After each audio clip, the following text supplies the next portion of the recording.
అహో యదూనాం రుజినం ప్రాప్తం యుభయతో మహాత్. శ్రీకృష్ణుడు సంకర్షణుడు ఆ కాలయవనుని గాంచిరి.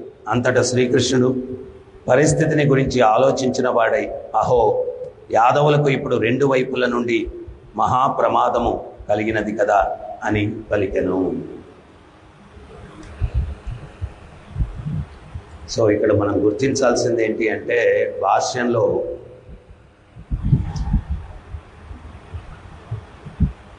భగవంతుడు ఈ కాలయవనుడికి కొంచెం గౌరవం ఇచ్చాడు. ఎందువల్లంటే శివుని యొక్క ఆశీస్సులు అతనికి కలిగి ఉన్నాయి కాబట్టి ఆ రకమైనటువంటి కొంచెం విలువని ఇచ్చినట్టుగా భాష్యంలో వివరిస్తూ ఉన్నారు. అయితే జరాసంధుడిని మాత్రం 17 సార్లు ఆయన యుద్ధంలో ఓడించినటువంటి సంఘటన ఇక్కడ మనకు గుర్తు చేస్తూ ఉన్నారన్నమాట. ముఖ్యంగా మనందరం కూడా భగవంతుడు ఎందుకు ఈ యొక్క యుద్ధాలు ఇవన్నీ కూడా ఈ భౌతిక జగత్తులో చేస్తాడు, ఆధ్యాత్మిక జగత్తులో ప్రేమతత్వం ఉంటుంది. భగవంతుడు అనుభవించనటువంటి రసం ఒక్కటి రౌద్ర రసం. ఆ రౌద్ర రసాన్ని అనుభవించడానికి ఆయన ఈ భూమి మీదకి వస్తాడు. అయితే ఇక్కడ అసురులు కూడా ఉంటారు కాబట్టి వాళ్ళు ఎప్పుడూ కూడా దేవతల్ని భక్తుల్ని కష్టపెడుతూ ఉంటారు. కాబట్టి భగవంతుడికి ఇక్కడ ఒక మంచి అవకాశం ఆ రౌద్ర రసాన్ని అనుభవించడం కోసం ఆయనకు ఒక అవకాశం ఉంది. ఇక్కడ ఆధ్యాత్మిక జగత్తులో ఎవరు ఎవరిని ద్వేషించరు, ఎవరు ఎవరి పట్ల అసూయను కూడా చెందరన్నమాట. అక్కడ అందరూ కూడా ప్రేమతత్వంతో ఉంటారు. కృష్ణుడు కూడా ఆయనది ప్రేమ స్వరూపం. కృష్ణుడిది దుష్ట సంహారం చేసిన ఆ దుష్ట సంహారం చేసే సమయంలో కృష్ణుడు నారాయణ అంశగా తను తాను మార్పు చెందించుకొని ఆ దుష్ట సంహారం చేస్తారని చెప్పి ప్రభుపాదుల వారు దశమస్కందంలో ఎన్నోసార్లు వివరించారు. కృష్ణుడికి తెలిసింది ఒకటే, ప్రేమించడం. అందుకనే ఈ భౌతిక జగత్తును నడిపించేటువంటి నారాయణుడు చతుర్బాహువులతో ఉంటాడు, 4 బాహువులతో ఉంటాడు. ఆ 4 బాహువులతో 4 వస్తువులు ఉంటాయి. శంఖు చక్ర గదా పద్మం. శంఖము పద్మము భక్తుల్ని అనుగ్రహించడానికి, గదా చక్రము దుష్టులను శిక్షించడానికి. ఎందువల్ల అంటే ఈ భౌతిక జగత్తులో ఈ 4 అవసరం ఉంటుంది. ఆధ్యాత్మిక జగత్తులో చక్రం గదా అవసరం ఉండదు. అక్కడెవరు దుష్టులు ఉండరు, దుర్మార్గులు ఉండరు. అందుకనే భగవంతుడు జస్ట్ మురళిని వాయిస్తూ ఉంటాడు, మురళిని వాయిస్తూ ఉంటాడు. ఒకసారి రాధాకుండ దగ్గర ఒక పాశ్చాత్య భక్తుడు ఎవరన్నా వస్తే కృష్ణతత్వం చెప్పి కృష్ణ భక్తుడిగా అతన్ని మార్చేయాలా అని చెప్పి వెయిట్ చేస్తున్నాడు. ఒక ఫారినర్ వచ్చాడు. వస్తే పోయి, నీకు దేవదేవుడు ఎవరో తెలుసా అని అడిగాడు. ఆ ఫారినరు కృష్ణుడు అన్నాడు. ఈయనేమనుకున్నాడంటే, నేను 1 గంట ఉపన్యాసం ఇచ్చి ఆయన్ని కన్విన్స్ చేసి అతను కృష్ణుడని ఒప్పుకునేటట్టుగా చేయాలా అని చెప్పి అనుకున్నాడు. కానీ దేవదేవుడు ఎవరు అని అడగంగానే అతను కృష్ణుడు అన్నాడు. అంత సులభంగా ఎట్లా చెప్పగలుగుతున్నాను? అప్పుడు ఆ వ్యక్తి చెప్పాడు, ఏ దేవీ దేవతలు ఎవరన్నా తీసుకోండి, చేతుల్లో ఆయుధాలు ఉంటాయి. విష్ణు అంశాలు కూడా తీసుకోండి, ఆయుధాలు ఉంటాయి. ఒకే ఒక్క వ్యక్తి ఆయుధం లేకుండా అందరి ఆహ్లాదం కోసం మురళిని వాయిస్తూ ఉన్నాడు. ఎవరన్నా తండ్రి అంటే ప్రేమించే వ్యక్తి, ఆ తండ్రి యొక్క స్వరూపమే కృష్ణుడు అని. ఆ తండ్రి యొక్క స్వరూపమే కృష్ణుడు. సో అందుకని కృష్ణుడు ఏంటి అంటే సంపూర్ణమైనటువంటి ప్రేమస్వరూపం. ప్రేమస్వరూపం. బృందావనంలో ఆయన దుష్ట సంహారం చేసేటప్పుడు నారాయణుని అంశలో ఆ దుష్ట సంహారం జరుగుతుంది అని చెప్పి ప్రభుపాదులు వారు చెప్పారు. ఆ పరమోత్కృష్టమైనటువంటి ఆ ప్రేమ స్వరూపం కృష్ణ కోసం గోలోక వృందావనం వైకుంఠంలో అన్ని రసాలు అనుభవించేదానికి అవకాశం లేదు. అక్కడ మ్యాక్సిమం అంటే దాస్యరసం, ఐశ్వర్య భావన. ఐశ్వర్య భావన. బృందావనంలో ఉన్నటువంటి గోపికలు, గోపాలురు, నందబాబా, యశోదమ్మ, ఇప్పుడు ఎవరన్నా అధికారి అంటే గౌరవించడం పెద్ద కష్టమేం కాదు. అధికారిని గౌరవించకపోతే పనిష్మెంట్ ఉంటాయి. అధికారి అని తెలియకుండా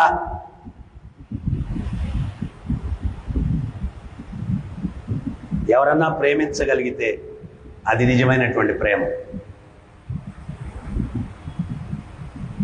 ఇప్పుడు మనం చూస్తాం, ఒక 2 సంవత్సరాలు ఎవరన్నా మంత్రిగా ఉన్నారు, ఆయన వెనకాల అందరూ తిరుగుతూ ఉంటారు. ఆ మంత్రి పదవి పోయిన 2వ రోజు, మరుసటి రోజు కొంచెం ఉండొచ్చు, ఎవరో ఓదార్చడానికి బాగోదు కదా అని వస్తారు. 2వ రోజు ఆయన ఆఫీస్ దగ్గర ఒకటి కనపడి ఫినిష్ అయిపోయింది.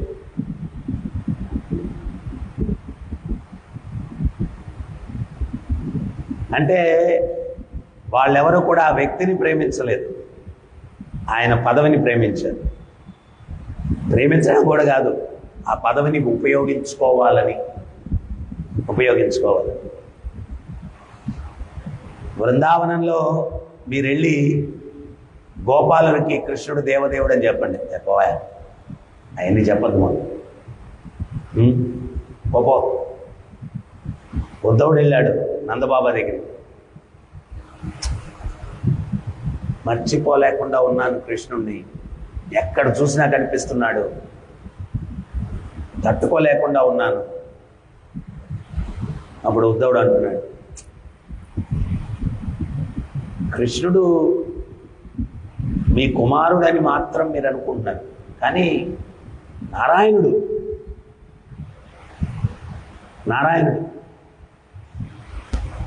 అప్పుడు నందబాబా అంటాడు, ఏమి నారాయణుడయ్యా, పిల్లి మియాం అంటే పరిగెత్తుకుంటూ వెళ్ళిపోయి వాళ్ళ అమ్మ కొంగ వెనకాల దాక్కుంటాడు, ఆయన పోయి నారాయణుడా? భలే చెప్పొచ్చు నువ్వు, భలే చెప్పొచ్చు నువ్వు. ఆయనే నారాయణుడయ్యా. ఉరుములు మెరిస్తే భయపడిపోతాడు, ఆయనే నారాయణ. ఇవన్నీ నాకు చెప్పద్దు, కృష్ణుడు నా పిల్లవాడు అంతే, నాకు అంతకన్నా ఎక్కువేం చెప్పద్దు. అంటే ఇక్కడ కృష్ణుని యొక్క గొప్పతనం వాళ్ళకి తెలియదని కాదు, ఆ గొప్పతనం వల్ల, ఆ బలం వల్ల, ఆ ఐశ్వర్యం వల్ల కృష్ణుణ్ణి ప్రేమించలేదు. కృష్ణుణ్ణి సహజంగానే అధికారం చూసి కాదు, శక్తిని చూసి కాదు, సహజంగానే ప్రేమిస్తున్నారు. ఆ చైతన్యాన్ని మనం పెంపొందించుకునేదానికి ప్రయత్నం చేయాలి. అది సహజమైనటువంటి ప్రేమ అవుతుంది. అది సహజమైనటువంటి ప్రేమ అవుతుంది. అందుకని వ్రజవాసులు అంటే కృష్ణుణ్ణి సంతృప్తి పరచడం కన్నా వేరే ఆలోచన లేనటువంటి వారు వ్రజవాసులు. కృష్ణుణ్ణి సంతృప్తి పరచడం, ఇంకా వేరే ఆలోచన లేదు వాళ్ళు, వేరే ఆలోచన లేదు. మనం కూడా గోలోక బృందావనానికి వెళ్ళాలా అంటే ఆ క్వాలిటీని పెంపొందించుకోవాలి. మీరు గమనించవచ్చు, ఎన్నోసార్లు చర్చించాం మనం. ఆ గోపికల దగ్గరికి వాళ్ళ పిల్లలు వెళ్ళేవాళ్ళు, వెళ్ళి ఏమడిగేవాళ్ళు తెలుసా? అమ్మా నిన్న వాడున్నాడు కదా, వాడు తెచ్చినటువంటి చకోడి కృష్ణుడు చాలా ప్రేమగా తిన్నాడు అమ్మా, అందుకని నువ్వు చకోడీలు చేసి. మనం ఎట్టుంటుంది, క్యాలీఫ్లవర్ వండమ్మా రాజబాబులో అంటే నేను తిన్నా కదా, క్యాలీఫ్లవర్ తిన్నా నేను అంటే. ఇది సూక్ష్మమైన విషయమే, కానీ దాని వెనకాల చాలా గొప్ప పరమార్థం ఉంది. అంటే నా కోసం చకోడీలు చెయ్యమ్మా అని అడిగేదానికి, కృష్ణుని కోసం చెయ్యమ్మా అనే దానికి చాలా వ్యత్యాసం, చాలా వ్యత్యాసం. రబిడి కృష్ణుని కోసం చేయమ్మా, కృష్ణుని కోసం చేయమ్మా.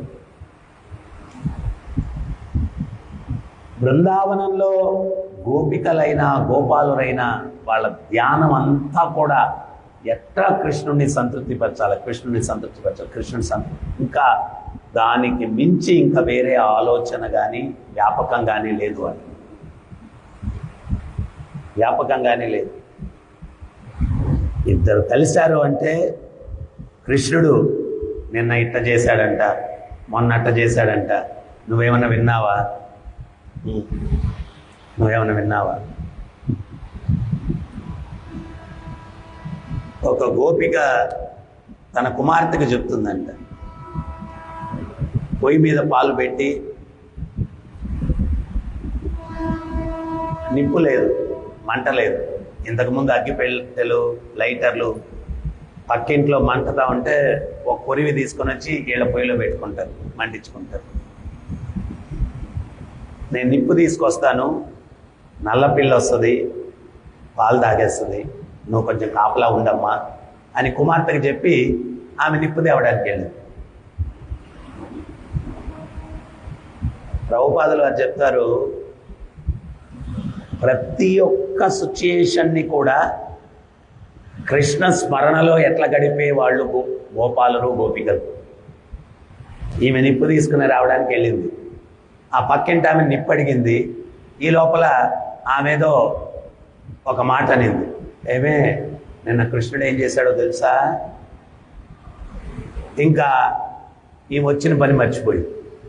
ఇంకా కృష్ణుడు మొన్న అట్లా చేశాడంట, అట్లా చేశాడంట, ఇట్లా చేశాడంట, కాళీమర్దనం చేశాడంట, గిరిగోవర్ధన పర్వతం ఎత్తినప్పుడు అబ్బో ఎంత పెద్ద పర్వతం, 80 యోజనాలు విస్తీర్ణం ఉన్నటువంటి పర్వతం ఎత్తేశాడు.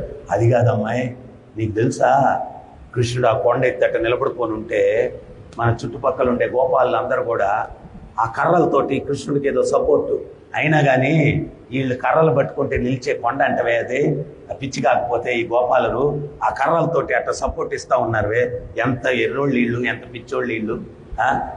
ఆయన ఏదో శక్తి ఉంది కాబట్టి ఎత్తేసాడు, కానీ వీళ్ళు ఇచ్చే సపోర్ట్తో ఏమి నిలబడుతుంది, అయినా కానీ మన గోపాలరు భలే అమాయకులవే అని ఆమె చెప్తే, దాని కథ భలే ఉందిలే, అది పెద్ద రాక్షసుడు అంట అగాసురుడు, ఆ నోట్లోకి వెళ్ళిపోయారంట అందరూ. అరే ఒకడు భయపడి అన్నాడంట, ఏంటి ఇంత పెద్ద గుహలాగా ఉంది, లోపలికి వెళ్ళిపోతే ఏమన్నా అపాయం కదా అని అన్నాడంట. ఇంకో గోపాలుడు ఏమన్నాడో తెలుసావే నీకు? ఏమిరా, ఎన్నిసార్లు అపాయాల్లో కృష్ణుడు మనల్ని కాపాడలేదురా, ఆ కృష్ణుడు ఉన్నప్పుడు మనకు భయం దేనికిరా అని చెప్పి అమ్మాయి ఆ కృష్ణుడిని చూసుకొని ధైర్యంగా వెళ్ళిపోయారంట అమ్మాయి లోపలికి వీళ్ళందరూ కూడా. అయినా వాళ్ళు అనుకున్నట్టే ఆ పాము లోపలికి వెళ్ళిపోతే కృష్ణుడు ఎంత చక్కగా వాళ్ళందరినీ కాపాడేశాడో తెలుసా. అట్లా కదిలిస్తే చాలు కృష్ణ కృష్ణ కృష్ణ కృష్ణ కృష్ణ కృష్ణ కృష్ణ కృష్ణ. సమయం తెలియదు, సమయం తెలియదు. ఈ అమ్మాయి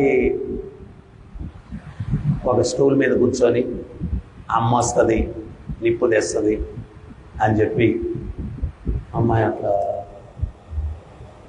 వెయిట్ చేస్తూ ఉంటే కృష్ణుడు వచ్చాడు. ఏం చేస్తున్నావు ఇక్కడ? అమ్మ చెప్పింది, కృష్ణయ్య పాలు కాపలా గాయమని, నల్ల పిల్లి వస్తుందంట, తాగేస్తుందంట, నన్ను కాపలా పెట్టేళ్ళింది. నల్ల పిల్లి సంగతి తర్వాతే గాజులు అమ్మేవాడు వచ్చాడు. నువ్వు కొనుక్కోవాలి కదా గాజులు. కృష్ణయ్య నేను లాస్ట్ వీకే, క్రిందటి వారమే కొనింది అమ్మ. పిచ్చిదానా, ఈ గాజులు అమ్మేవాడు చాలా స్పెషల్. ప్రతి వారం కొత్త కొత్త డిజైన్లు, వెరైటీలు మార్చేస్తూ ఉన్నాడు. క్రిందటి వారం అంటే పాతవై, కొత్తవి భలే ఉన్నాయి డిజైన్. మీ అమ్మని పోయి అడుగు కొనిమని. ఆ అమ్మాయి లేచి వెళ్ళింది. కృష్ణ పాల సంగతి ఏంటి? నల్ల పిల్లి వచ్చి తాగేస్తారు. నేనున్నాను కదా చూసుకుంటాను, వెళ్ళు వెళ్ళు. నేనున్నాను కదా చూసుకుంటాను, నువ్వు వెళ్ళు. అక్కడ వీళ్ళు మాటల్లో లీనమైపోయి ఉన్నారు. కృష్ణుడు లీలలు చెప్పుకుంటా ఉన్నారు. మనమేదో మనకు తెలిసింది 1, 2 అట్లా చెప్పుకుంటా ఉంటాం. కానీ ఆచార్యులు ఏం వర్ణిస్తారంటే భగవత్ లీలలు, భగవంతుడి అవతారాలు రెండు కూడా సముద్ర తీరంలో ఇసుక రేణువులను ఎవరన్నా లెక్క పెట్టగలరా? నేను తిరుమల, నువ్వేమన్నా లెక్క పెడతావు? ఆ పనిలోనే ఉన్నట్టున్నావు సీరియస్గా. సముద్రం ఒడ్డులో ఉండేటువంటి ఇసుక రేణువులను ఎవరన్నా లెక్క పెట్టగలరా?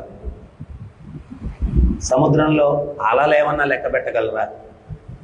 భగవంతుని యొక్క లీలలు, భగవంతుని యొక్క అవతారాలు అన్నీ ఉన్నాయంట. అద్వైతమచ్యుతమనాదిమనంత రూపం, అచ్యుతమనాదిమనంత రూపం, అనంత రూపం. మనమేంటి అంటే 1, 2 గుర్తుపెట్టుకోవడం కష్టంగా ఉంది, అందుకని లిమిటెడ్గా మనకి ఇచ్చారు జ్ఞానం. ఇప్పుడు హయగ్రీవ అవతారం అంటారు, ప్రభుపాదలో చెప్తారు. హయగ్రీవ అవతారం ఈ భూమి మీద జరగలేదంట, వేరే బ్రహ్మాండంలో జరిగిందంట ఆ లీల. అట్లాగా ఎన్నో బ్రహ్మాండాలు, ఎన్నో లీలలు వాళ్ళు చర్చించుకుంటూ ఉన్నారు. చర్చించుకుంటూ ఉంటే ఈ పాప వెళ్ళింది. అమ్మ అమ్మ అనింది. ఏంటే? గాజులు అమ్మేవాడు వచ్చాడంట, నాకు గాజులు కావాలి. అరే క్రిందటి వారమే కదా తీసిచ్చాను. అమ్మా కన్నయ్య చెప్పాడే క్రిందటి వారం అంటే పాతవంట, ఈ వారంలో కొత్త డిజైన్లు వచ్చాయంట, చాలా బాగున్నాయంట. ఎవరు చెప్పారే? కన్నయ్య, కృష్ణయ్య. పాలు సంగతి ఏంటి? అమ్మా కృష్ణుడు నాకు చెప్పాడు లేవే, నల్లపిల్లి వస్తే జాగ్రత్తగా పాలు చూసుకుంటానన్నాడు. ఏం పర్వాలేదు, నా గాజులు తీసివే. ఓసి పిచ్చిదానా, నల్లపిల్లి వాడేనే.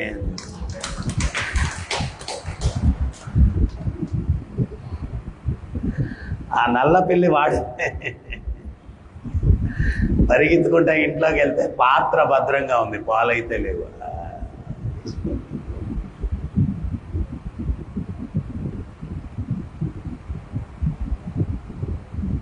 భగవంతుడి యొక్క కృష్ణునిలో నారాయణుని కన్నా ఒకానొక గొప్ప గుణం ఏంటి? 4 గుణాలు ఎక్స్ట్రా. లీలామాధురి. ఆయన యొక్క లీలల మాధుర్యం అనంతం, అనంతం. కృష్ణుని యొక్క లీలల మాధుర్యం అనంతం, అద్భుతం. దేవతలకు కూడా ఇంకొక ముఖ్యమైన విషయం ఏంటి అంటే, బృందావనంలో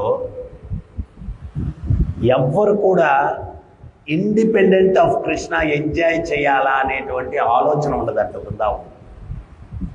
మనందరం ఏంటి అంటే నేను అనుభవించాలి. భక్తులకి అభక్తులకి వ్యత్యాసం ఏంటి అంటే రాక్షసులు కృష్ణుడు లేకుండా ఎంజాయ్ చేయాలని చెప్పి అనుకుంటారు, కానీ భక్తులు మాత్రం కృష్ణుడితో కలిపి నేను ఎంజాయ్ చేయాలనుకుంటాను. ఇది వ్యత్యాసం. కృష్ణుడు లేకుండా ఎంజాయ్ చేయడం. అందుకని భగవత్ లీలల్లో ఎవ్వరు కూడా ప్రవేశించలేదు బృందావనంలో. ఎందువల్ల అంటే ప్రత్యేకించి పురుషులకి రాసనృత్యం జరిగేటప్పుడు కానీ అనుమతి ఉండదు. ఎందువల్లంటే పురుషుడు నేను అనుభవించాలా అనేటువంటి భావనలోకి వెళ్తాడు పురుషుడు. శివుడు కూడా ఒకసారి రాసనృత్యం జరుగుతుంటే ఆయన ఆ రాసనృత్యంలోకి ప్రవేశించాలా అన్నటువంటి కోరిక కలిగింది. అప్పుడు బృందావనంలోకి వెళ్ళబోతుంటే గోపికలు కొంతమంది ఆపేశారు, కుదరదని. అప్పుడు శివుడు వాళ్ళని వేడుకున్నాడంట, నేను చాలా విన్నాను, నేను చూడాలనుకుంటున్నాను రాసనృత్యం, అవకాశం ఏంటి? అప్పుడు ఆ గోపికలు చెప్పారంట, పౌర్ణమసి ఆమె దగ్గరికి వెళ్ళి ఆమె బ్లెస్సింగ్స్ తీసుకొని ఆమె సూచనలు తీసుకోండి, ఎట్లా ప్రవేశించాలో ఆమె మీకు మార్గం చూపిస్తుంది. అప్పుడు ఆ పౌర్ణమసి దగ్గరికి వెళ్ళారు. వెళ్తే ఆమె చెప్పింది, బ్రహ్మ సరోవరంలో 3 సార్లు మునిగి ప్రార్థన చేయి. ఆమె సూచన ప్రకారం ఆ బ్రహ్మ సరోవరంలో మునిగి 3 సార్లు లేచిన తర్వాత ఈయన రూపం మారిపోయింది. శివుడి రూపం మారిపోయింది. గోపేశ్వర మహాదేవ్ గోపిక అయిపోయాడు. అందుకని రాసనృత్యం జరిగేటువంటి చిత్రపటంలో ఒక్క గోపికకు మాత్రం ఇక్కడ పాములు ఉంటాయి. ఆ గోపిక ఎవరు అంటే శివుడు అన్నమాట, గోపేశ్వర మహాదేవ్. అంటే బృందావనంలో ప్రభుపాదులు వారు ఇంకోటి కూడా చెప్తారు, ఈ శరీరంలో అవయవం ఏదైనా కానీ ఈ చెయ్యి నేను ఈ పూర్ణ శరీరంతో ఉండకుండా డివైడ్ అయిపోయి నేను ఎంజాయ్ చేయాలా? ఈ చెయ్యి డివైడ్ అయిపోతే ఎంజాయ్ చేసేదానికి ఏముంది? మనం కూడా భగవంతుని యొక్క అంశలము, భగవంతుడు లేకుండా నేను అనుభవించాలా అనేటువంటి ఆలోచనే మూర్ఖత్వం. నేను ఇందాక ఇచ్చిన ఉదాహరణ, చకోడీ కృష్ణుడి కోసం తయారు చేయాలి, రబిడీ కృష్ణుడి కోసం తయారు చేయాలి, మైసూర్ పాక్ కృష్ణుడి కోసం తయారు చేయాలి. కృష్ణుడు మనలాగా స్వార్థపరుడు కాదు. ఏదైనా ఫెస్టివల్ జరిగితే అన్నీ నేను తీసుకెళ్ళి పెట్టుకోవాలి, ఎవరికి ఇవ్వకూడదు. కృష్ణుడు ప్రేమగా నువ్వు ఎప్పుడైతే ఆయనకి ఇస్తావో ఇమీడియట్గా ఆయన ఏం చేస్తాడు? మళ్ళా మనకిస్తాడు. దానికి ఆ లీల మనం చెప్పుకుంటాం కదా. ఒక గోపిక ఇంటికి అంతా గంటలు కట్టేసింది, తలుపుకి గంటలు కట్టింది, ఉట్టికి గంటలు కట్టింది, చెక్క రోలికి గంటలు కట్టింది, అన్నిటికి గంటలు కట్టేసింది. అంటే ఆ ఉద్దేశం ఏంటి? కృష్ణుడు వచ్చి తలుపు తెరిస్తే గంటలు మోగితే వచ్చి పట్టేసుకోవచ్చు. ఆ చెక్క రోలు తీసుకెళ్ళి అక్కడ పెడితే గంటలు మోగితే పట్టేసుకోవచ్చు. ఉట్టి దింపేటప్పుడు గంటలు మోగితే పట్టేసుకోవచ్చు కృష్ణుడిని. పకడ్బందీగా ఎక్కడెక్కడ కృష్ణుడు టచ్ చేస్తాడో అక్కడ అంతా గంటలు కట్టేసింది. కృష్ణుడు వచ్చాడు, ఆయన చూశాడు ఆ గంటలు, ఆ పిల్లని బొడ్డులో చెక్కున్నాడు, నడుము మీద చేతులు పెట్టుకున్నాడు, ఇట్లా చూశాడు. పిచ్చి గోపికల్లారా, నేను ఎవరనుకున్నారు? అఖిలాండ కోటి బ్రహ్మాండ నాయకుడు, నా అనుజ్ఞ లేకపోతే గడ్డి పూచ కూడా కదలు, అటువంటిది గంటలు మ్రోగుతాయనుకుంటున్నారా? గంటల్లారా మోగదు.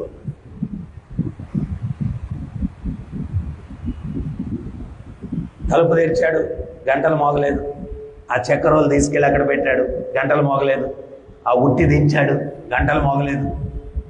ఆ వెన్న తీసుకున్నాడు, గోపాలులకు అందరికీ తినిపిస్తా ఉన్నాడు.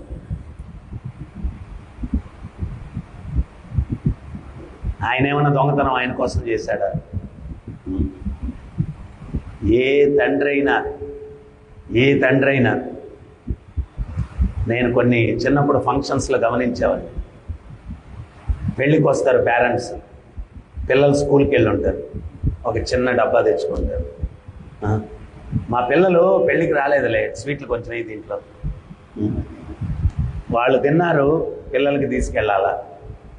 ఒక సామాన్యమైనటువంటి తల్లిదండ్రులే పిల్లల పట్ల అంత ప్రేమ కలిగి ఉంటే ఆ అనంత సాగరుడు భగవంతుడు ఆయన ప్రేమ మన పట్ల ఎట్లా ఉంటుంది?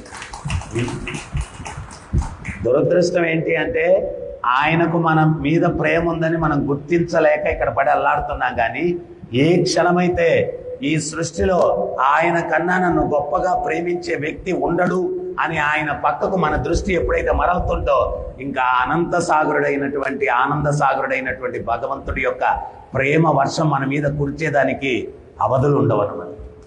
అవధులు ఉండవు. ఆ వెన్న అపహరించి అది తీసి గోపాలుడికి ఇస్తున్నాడు. అందరికీ గోపాలుడికి పెట్టాడు. ఒక గోపాలుడు కృష్ణుడు మనకు పెడుతున్నాడు, ఆయన తినట్లేదని చెప్పి ఆయన చేతిలో సట్టి లాక్కున్నాడు. లాక్కొని ఆ వెన్న తీసి కృష్ణుడి నోట్లో పెట్టాడు.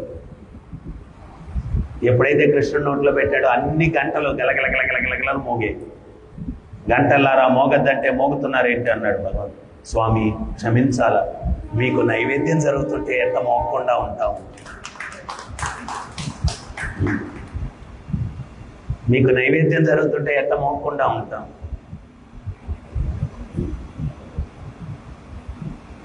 నైవేద్యం జరిగేటప్పుడు గంట ఎందుకు మోగిస్తారు అంటే అది ఆనందకరమైనటువంటి సమయం అంట. ఎందువల్ల అంటే ఆ సృష్టికర్త అయినటువంటి ఆ విశ్వవ్యాపకుడైనటువంటి భగవంతునికి నువ్వేదైతే నైవేద్యం పెడతావో సంసిద్ధిం హరితోషణం, సృష్టికంతా కూడా నైవేద్యం జరిగినట్టు, సృష్టికంతా కూడా కడుపులు నిండినట్టు అనేటువంటి మంగళకరమైనటువంటి సమయం కాబట్టి గంట వాయిస్తారు.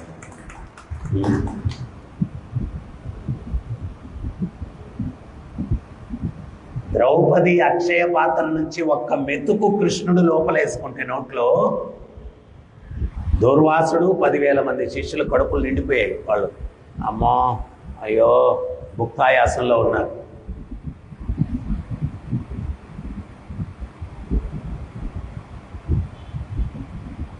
సో ఆ నైవేద్య సమయంలో గంట ఎందుకు అంటే హరిని సంతృప్తి పరిస్తే విశ్వం సంతృప్తి చెందుతుంది. సంసిద్ధిం హరితోషణం. అందుకని మనం గమనించాల్సింది ఏంటి అంటే భక్తిలో పరమోత్కృష్టమైన స్థితి ఏంటి అంటే నేను భోక్తని, నేను ఎంజాయర్ని అనేది వదిలిపెట్టి కృష్ణుడే సుప్రీం ఎంజాయర్, ఆయన్ని సేవించడానికి నేను ప్రయత్నం చేస్తే అప్రయత్నంగా నేను ఆటోమేటిక్గా హ్యాపీగా ఉంటాను. కడుపులోకి ఆహారం పంపిస్తే శరీరంలో అన్ని అవయవాలకు శక్తి వస్తుంది. ఆ యొక్క విష్ణువు ఆ కృష్ణుణ్ణి సంతృప్తి పరిస్తే సర్వ జీవులు సంతృప్తి చెందుతాయి. ఈ సత్యాన్ని సో బృందావనంలో ఉన్నటువంటి బ్రజవాసులందరూ కూడా మనసా వాచ కర్మణ వాళ్ళ ఆలోచన అంతా కూడా ఆ దేవదేవుడైన కృష్ణుణ్ణి ఎట్లా సంతృప్తిపరచాలా, ఎట్లా సంతృప్తిపరచాలి, ఇంకా వేరే వ్యాపకం లేదు. దాంట్లో కలిగేటువంటి ఆనందానికి అవధులు ఉండవు. తర్వాత బృందావనంలోకి మనం ప్రవేశించాలా అంటే నేను అనుభవించేవాడిని అన్న భావన పోవాలి. శివుడంతటి వాడు కూడా రాస నృత్యాన్ని చూడ్డానికి వెళ్ళడానికి కూడా పురుష రూపంలో ఆయనకి ప్రవేశం లేదు.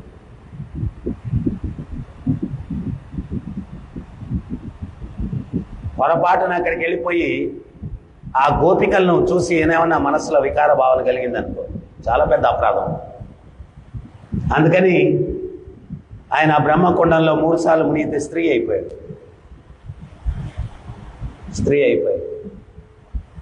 అందుకని ఆచార్యులు చెప్తారు, బృందావనానికి వెళ్ళేటప్పుడు ప్రభుపాదులు అని చెప్పారు 3 రోజుల కన్నా ఎక్కువ ఉండదు. ఎందువల్లంటే ఎక్కువ ఉండి అక్కడ నేనేదో అనుభవించాలా అనేటువంటి భావన నీలో కలిగితే అది దోషం అయిపోతుంది, అపరాధం అయిపోతుంది.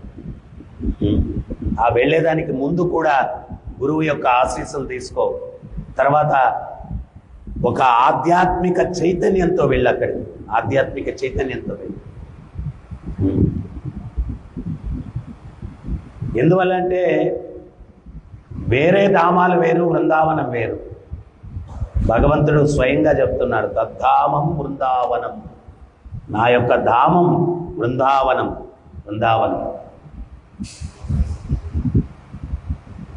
భగవంతుడికి బృందావనం ఎంత ప్రియమైంది అంటే బృందావనాన్ని భగవంతుడు ఎప్పటికీ వదిలిపెట్టి వెళ్ళలేదు, బృందావనంలో ఉన్నాడు.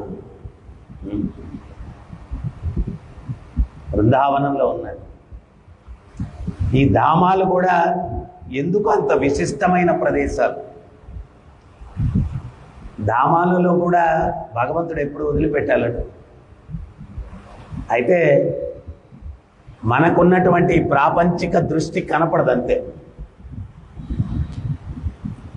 ప్రకటిత లీల, అప్రకటిత లీల.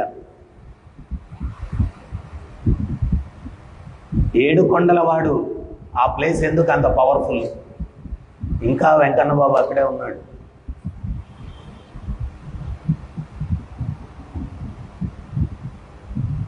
మనం పాడేటువంటి కీర్తనలు వేరు. ఈ రోజుటి కూడా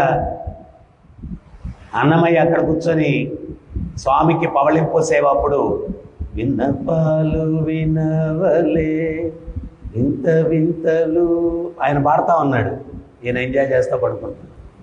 అయితే అది మనకు కనపట్ల. ఆ దృష్టి ఉండే వాళ్ళకి ఈరోజు కూడా చూడొచ్చు, ఈరోజు కూడా చూడొచ్చు. ఆయన పవిత్ర భక్తులు, ఆయన ఆ ధామాన్ని వదిలిపెట్టి వెళ్ళేది లేదు.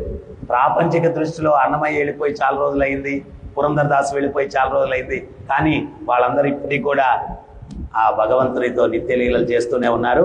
అది అప్రకటితంగా ఉంది. అదే రకంగా బృందావనం కూడా అంతే. బృందావనం కూడా ఆ గోపికలు, గోపాలులు, ఆ నిత్యలీల జరుగుతూ ఉంది. ప్రభుపాదులు వారు చూస్తున్నారు, ప్రభుపాదులు వారు చూస్తారు. ఒకరోజు ప్రభుపాదులు వారు కీర్తన చేస్తూ అట్లా పైకి చూస్తూ ఉంటారు అన్న. అప్పుడు శిష్యులు అడుగుతారు, మీరు కీర్తన చేస్తున్నప్పుడు అట్లాగే పైకి చూస్తూ ఏదో నవ్వుతూ ఆనందంగా హావభావాలు ఇవన్నీ కూడా ఉన్నాయి, ఏంటి ప్రభుపాద అని అడుగుతారు. అప్పుడు ప్రభుపాదులు వారు గంభీర స్వరత చెప్తారు, ఈరోజు సంకీర్తనలో పాలు పంచుకునేదానికి నారదముని వచ్చాడు. సంకీర్తనలో పాలు పంచుకునేదానికి ఈరోజు నారదముని వచ్చాడు ప్రభుపాదులు. ఎంత అద్భుతంగా ప్రభుపాదుల వారు భాష్యాలు ఇచ్చారు అంటే ఆయన అణువణువులో కృష్ణుడిని చూస్తూ ఉన్నారు. బృందావనం అణువణువులో, అన్ని దగ్గరలో. అందుకనే ఒక వ్యక్తి ప్రభుపాదుల వారి దగ్గరికి వచ్చి అడుగుతారు అనమాట, మీరు కృష్ణుణ్ణి చూసారా అంటారు. నేను ఎప్పుడు చూస్తూనే ఉంటానండి ప్రభుపాద. ఎట్లా చూస్తారంట, ఎట్లా చూడం చెప్పండి, ఎట్లా చూడం.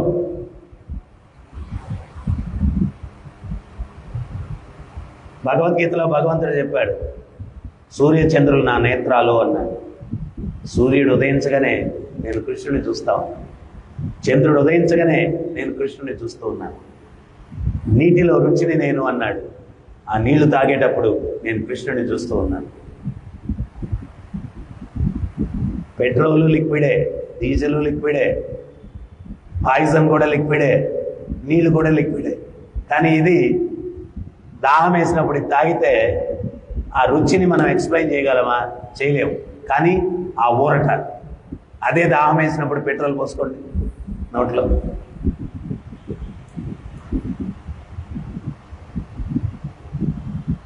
సో అందుకని మనం ఏంటి అంటే ఇవన్నీ చెప్పుకుంటూ ఉంటేనే మాధుర్యంగా ఉంది, స్వయంగా అనుభూతి చెందితే ఎంత మాధుర్యం ఉంటుంది, ఎంత మాధుర్యం ఉంటుంది. మరి స్వయంగా అనుభూతి చెందాలా అంటే దానికి తీవ్రమైన తపస్సు చేయాలి, తీవ్రమైన సాధన చేయాలి. అట్లీస్ట్ ఒక్క ఆలోచన మనలో రావాలా. ఏంటది అంటే, అరే ఇంత మధురంగా ఉన్నాయి కృష్ణుడి లీలలు, నేను వాటిని స్వయంగా అనుభూతి చెందకపోతే ఎంత ఈ జీవితంలో కోల్పోతున్నాను, నేను ఎంత కోల్పోతున్నాను. ఖచ్చితంగా దాన్ని అనుభవించే స్థాయికి నా చైతన్యం ఎదగడానికన్నా నేను తపస్సు చేయాలా, సాధన చేయాలా.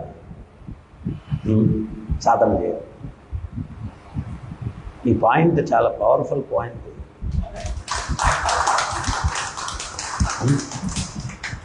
అంటే అర్థం అయినట్లేదు, అందుకని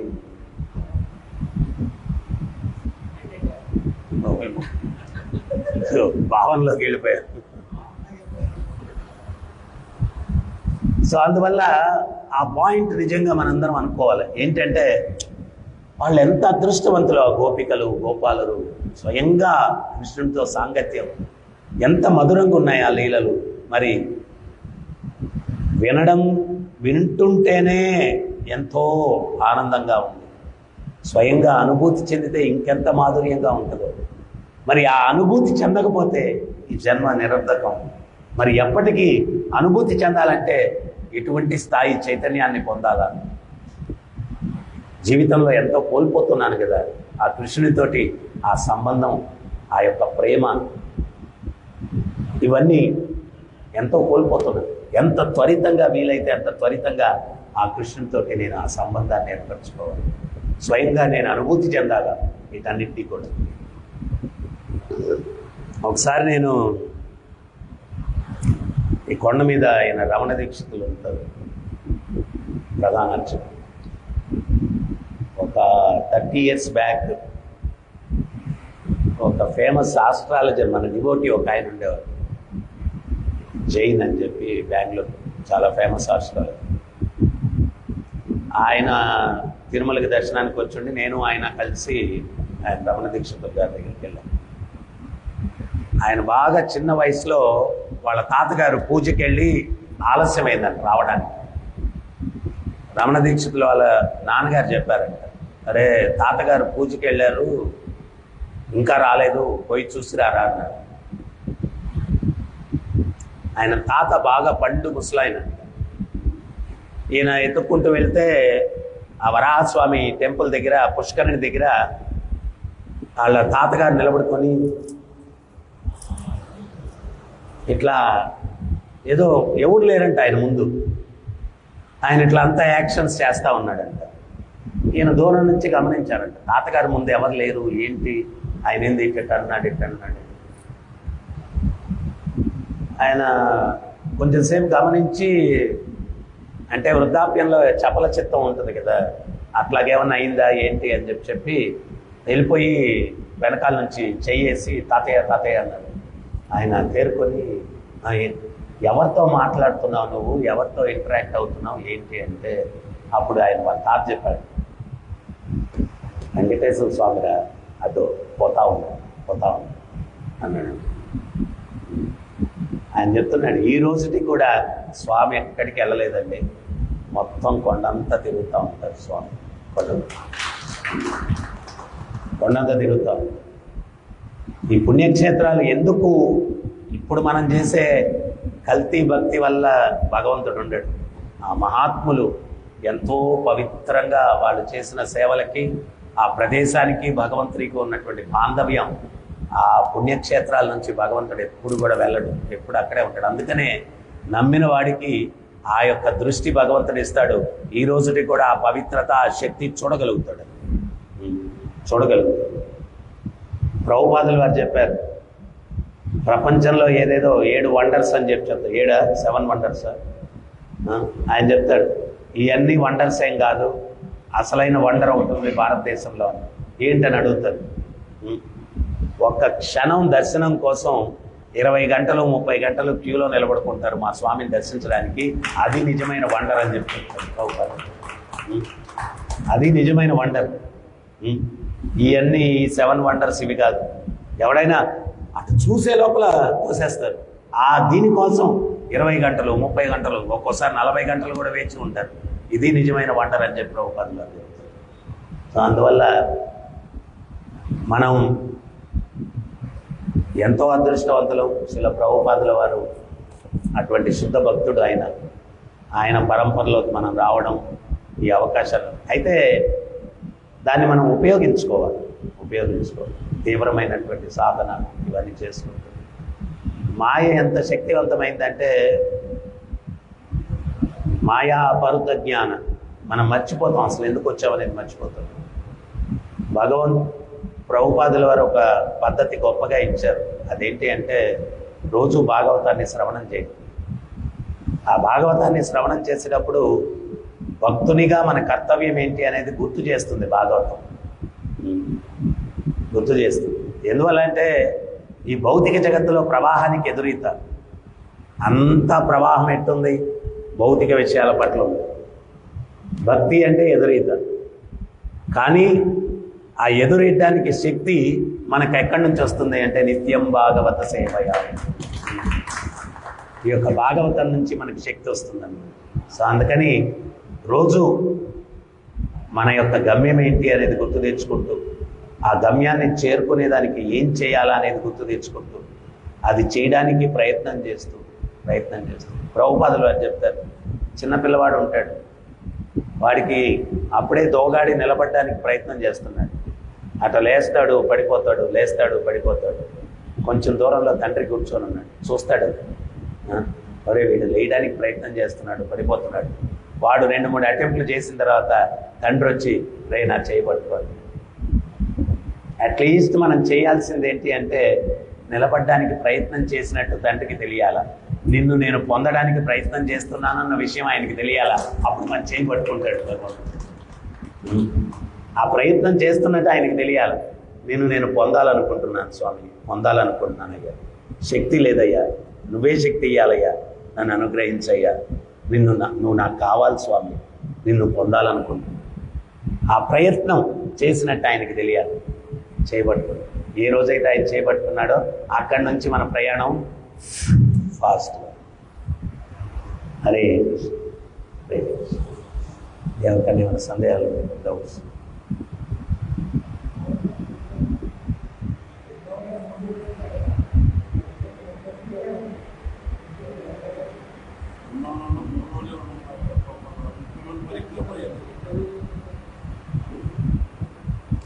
మనం ఇండివిజువల్గా వెళ్తే 3 రోజులు ఉండాలి. పరిక్రమ 30 రోజులు. అక్కడ ఆచార్యులు గురువులు అందరూ ఉంటారు, వాళ్ళు ఉన్నారు కాబట్టి పర్లేదు. మనం ఇండివిజువల్గా వెళ్తే 3 రోజులు చూసుకొని వచ్చారు. వాళ్ళ ప్రొటెక్షన్ ఉన్నప్పుడు పర్వాలేదు. ఈరోజు ఇంకొక విశేషం, రూపగోస్వామి ఆయన యొక్క తిరోభావ దినం రూపగోస్వామి. సో ఒక చిన్న లీల రూపగోస్వామి గురించి చెప్తాను. ఒకసారి సనాతన గోస్వామి జన్మదిన వేడుక అన్నమాట. అయితే వీళ్ళు వేడుకలే ఉన్నాయి, చెట్ల కింద పనుకుంటున్నారు. రూపగోస్వామి అనుకున్నారు, అన్నగారు సనాతన గోస్వామి అన్నగారు కదా, కొంచెం ఆయనకి ఏదైనా మంచి విందు ఏదైనా ఏర్పాటు చేయాలి. కానీ ఈయన దగ్గర ఏం లేవు. మనసులో అట్లా అనుకుంటా ఉన్నారు. ఈ లోపల ఒక త్రిలోక సౌందర్యవతి ఒక అమ్మాయి వచ్చి మంచి క్షీరాన్నం తయారు చేసి రూపగోస్వామికి ఇచ్చి, మీ అన్నగారి జన్మదినానికి ఏదో తినిపియాలనుకున్నారు కదా, ఇది తినిపించండి అని చెప్పి ఇచ్చి వెళ్ళిపోయింది. సనాతన గోస్వామి వచ్చారు. వస్తే రూపగోస్వామి చక్కగా వడ్డించారు.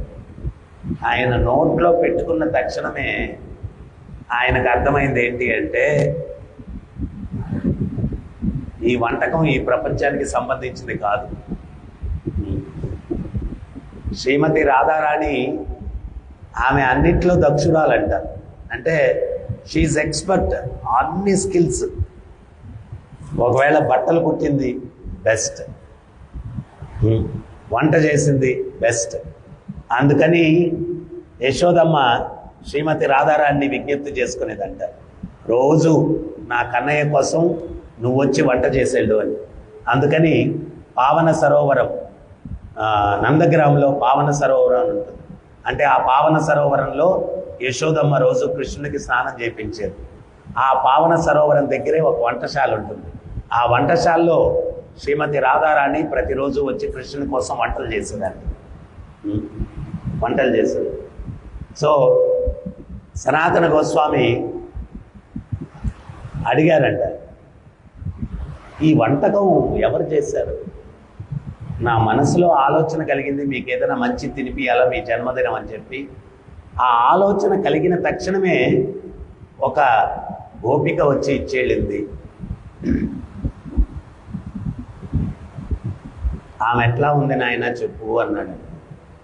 తప్త కాంచన గౌరంగి రాధే బృందావనీశ్వరి వృషభానుసుతే దేవి ప్రణమామి హరిప్రియే.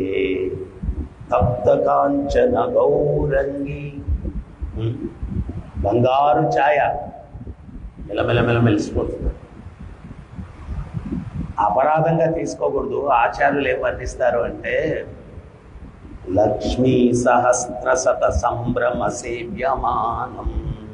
సహస్ర కోటి లక్ష్ములు, వాళ్ళందరి యొక్క సౌందర్యం కూడబెట్టితే శ్రీమతి రాధారాణి యొక్క చిటికిన వేలు కోటి యొక్క సౌందర్యానికి సరితోగదంట. అంత సౌందర్య రాశి శ్రీమతి రాధారాణి, అంతటి సౌందర్య రాశి. ఆ గుణగణాలు ఎప్పుడైతే రూప గోస్వామి వర్ణిస్తాడో అప్పుడు సనాతన గోస్వామి చెప్పలేసుకుంటాడు.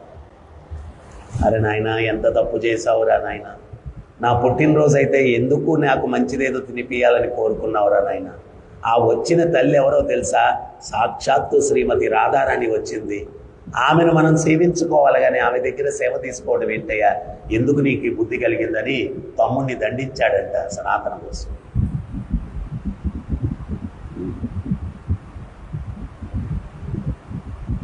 సో మహాత్ములు, రూప సనాతనులు ఈ యొక్క గౌడీయ వైష్ణవ సిద్ధాంతాలకి, ఈ యొక్క తత్వానికి వాళ్ళు మూలాలన్నమాట. అటువంటి రూప గోస్వామి యొక్క తిరోభావం. అందుకనే మనం రూప గోస్వామి యొక్క అనుచరులం, ఫాలోవర్స్. అందుకని మనల్ని రూపానుగస్ అని చెప్పంటారు. ఆయన తిరోభావ దినం ఈరోజు. అనే ఏమైనా సందేహాలు ఉన్నాయా? Any comment?